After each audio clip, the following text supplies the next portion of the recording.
Hi, Carly. Thanks so much for joining me today. I just wanted to hear more about your experience with SACAP's Green Social Work and Sustainable Development module while completing your Bachelor of Social Work degree. For those who are wondering, a Green Social Work framework teaches SACAP students to view their social work practice through a lens that considers environmental challenges and the impacts of these challenges on individuals, families, communities, and the environment. Our hope is that our students will understand the pivotal role social workers play in advocating for socio-economic and environmental justice. Colleague, on the back of that, what comes to mind as a student social worker when you hear World Earth Day? So for student work, social work, it evokes thoughts about the interconnectedness between environment sustainability and social justice. It's basically a day to reflect on how environmental issues impact vulnerable communities and advocate for policies that promote both environmental and social well-being. For examples, one could do community engagement, exploring ways to involve communities in environmental efforts, such as organizing cleanup events in local parks or even facilitating educational workshops on sustainable living practices. It's also very important to speak about, when I hear the word World Earth Day, environmental justice. It's basically like reflecting on how marginalized communities often bear the brunt of environmental degradation, such as living near pollution sources or facing the consequences of climate change disproportionately. So basically, people living by minds, like, what are we doing to help them, because they haven't chosen where to live. It's just the way that it's come. So World Earth Day, I feel like it's more of like engaging people and saying how important our world is and how a lot of the things that we are doing are impacting those marginalized communities who don't have a say or can't do anything about it. Thanks so much for sharing that and going so far in depth. As you've already said, you know, these marginalized communities that don't get to choose where they're living and how these challenges impact them. So what would you say is that relationship for individuals and the environment? So basically, the first thing that comes to mind is the ecological systems perspectives, where often social workers view individuals within the context of various systems, such as macro, meso, or macro, that you guys have all learnt about. And these perspectives highlight the interdependentness between individuals and the communities. For example, against environmental justice. Social workers advocate for environmental justice, which focuses on ensuring fair treatment and meaningful involvement of all people, regardless of race, class, income, in environmental decision-making processes, and access to resources. Because once, as you know, as social workers, it's very important for us to take a role as being the advocates, advocating for people, helping them in the decision-making process. Because at the end of the day, you're going into their communities. They are the ones that know best what the environmental issues are. So by involving them in the decision-making process, it can form a sense of collaboration between community members. And together they can be like, listen, guys, we now have a say, let's do something about it. It also brings up the whole empowerment and resilience. As us as social workers empower individuals and communities to address these environmental challenges by providing them with necessary resources, skills, as well as support systems. They promote resilience by helping individuals navigate and cope with environment stresses and disasters. So basically, we are not there doing the work for them. We are basically educating them, showing them tools, as well as teaching them ways to do it. For an example, let's say floods. What did we do before that? Social workers intervene before and they can intervene after as well as during. Because when there floods, why didn't we help them write a letter to the government saying, listen, we need our drainage fixed and all of that, because that can prevent it. But due to a lot of the places being informal settlements, the governments aren't prepared to help due to they're there illegally, as they say. So for us as social workers to come in for disaster management and actually helping them rebuild their community after such disasters have happened, this can really help. So I feel like it's very important that you always think of the individual as well as the community, because that individual has those issues due to the community that surrounds them. So due to mothers, fathers, the trees, like if you're talking about environmental, the trees, the issues that happens, the pollutants in the air that's causing them to be sick, losing loved ones. So it's very important to bridge the micro and macro gap in social work. Thanks so much for that, Carly. As a student social worker, especially with SACAP's Bachelor of Social Work program, you are required to go out, into the field and do your practicals throughout your qualification. So what would you say as the student social worker in your experience? What is your perspective in regards to the various environmental issues that actually affect your community on a daily basis? So including the climate change, maybe toxic waste, pollution, poor sanitation, and the environment in general, from your perspective, the communities you've been in, and maybe your own community, if you wouldn't mind sharing with us. So basically, whenever I think of that, the first thing that comes up in my mind is toxic waste and pollution. That these not only harm the environment, but they actually pose significant health risks to the community members living there, especially children and the elderly. These poor sanitations can lead to waterborne diseases and further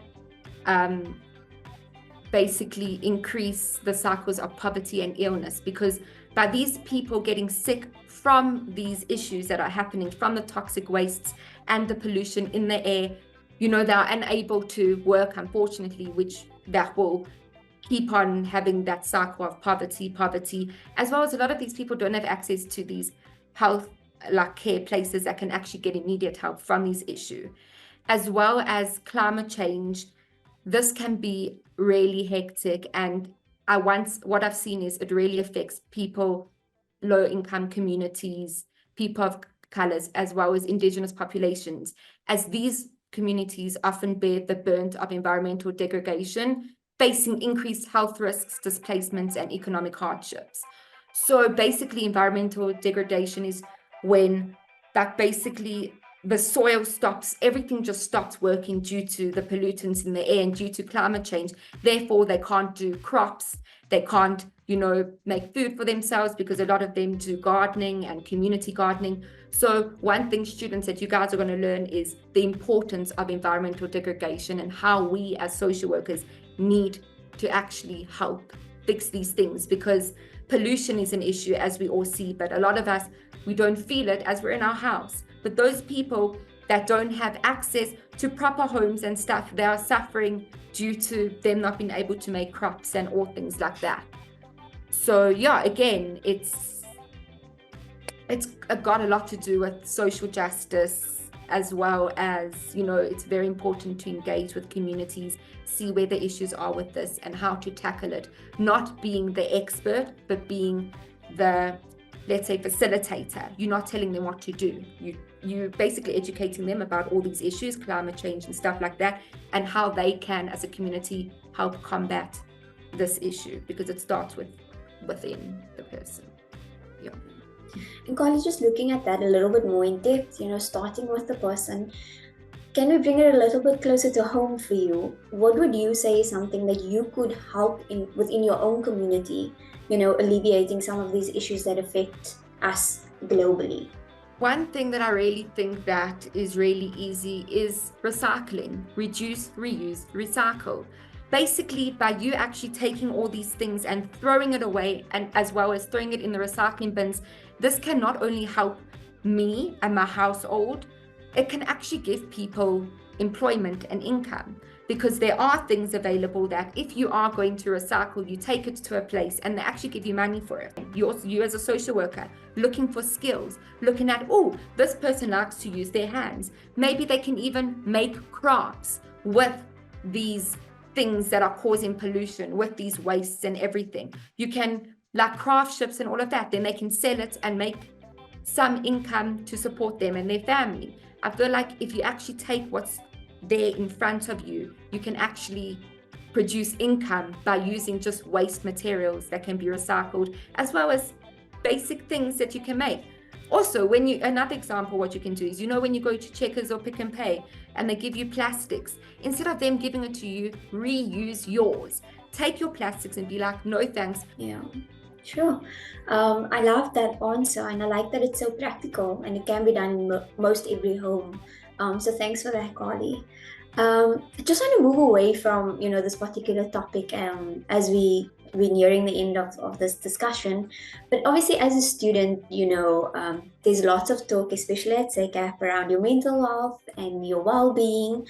But do you have any tips for students? I think in general, not just at SACAP, on how they can improve their physical health as well.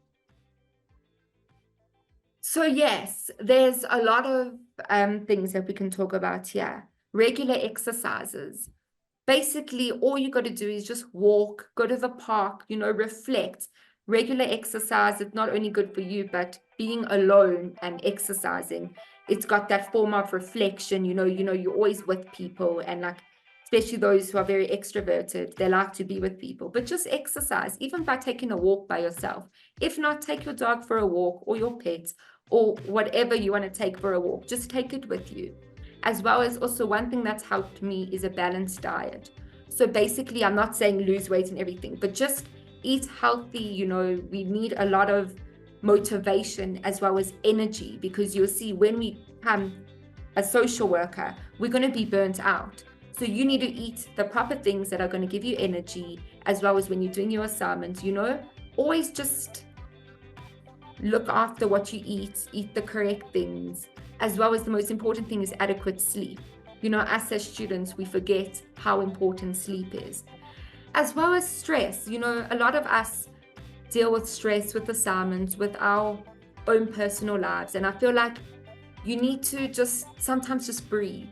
Do stress techniques where you breathe in and out, as well as you do your regular checkups with your regular checkups with your doctors to see that everything's okay, as well as if you need help, don't be afraid. There is social support at SACAP campuses, as well as, you can just speak to a friend, a classmate, whatever you have. Don't let it build inside, because a lot of the time you build it inside and then it erupts, and then that can also affect the way you produce good work, because you have no support, then that causes stress. And yeah, so just all I can say is what I've learned is just do everything in advance, exercise regularly, eat the correct things, sleep, get enough sleep. I know it's easier said than done. And you'll see, now bringing this into social work, you will see that me being in placements, I've seen how hard these social workers work. And they get so stressed and stuff like that. That's why it's also important to look after your health, by getting enough sleep, because at the same time you're trying to help someone, you also can't neglect yourself and your own needs. And yeah. Lovely, thanks so much. So if you are a student or you want to become a student, either at SACAP or any other institution, Carly gave you some amazing tips just to stay on top of your coursework and to get through your qualification. So Carly, I'm going to ask you one more question just to wrap up. I know we touched a little bit on this green social work module and sustainable development, and you shared quite a bit with us, on your experiences, what you've learned from this module. But what would you say is your biggest takeaway from this module, whether it has to do with the earth or with the people, or even just for yourself? So my biggest takeaway by engaging in this module and learning all the key components of green social work is that it's very important to care about the environment and to actually really go into these communities that are suffering and being that advocator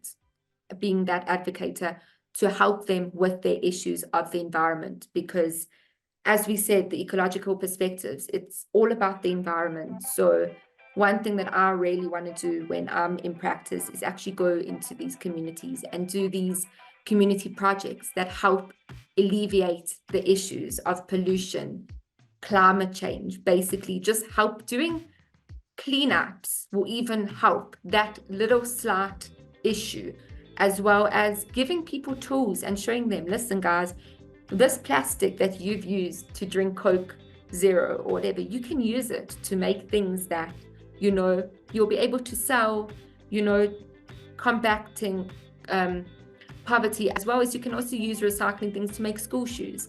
Like there's this farm that we got told about that they use all recycling medical wastes, and they actually make school shoes for underprivileged schools who those students can't afford school shoes. So my biggest takeaway is basically look at the environment, see what you can change, because one little change will make a big impact. Yeah. Thanks so much, Carly, for doing this quick catch up with me, and obviously sharing your experience within this space. And we look forward to seeing what you do once you graduate. Thank you.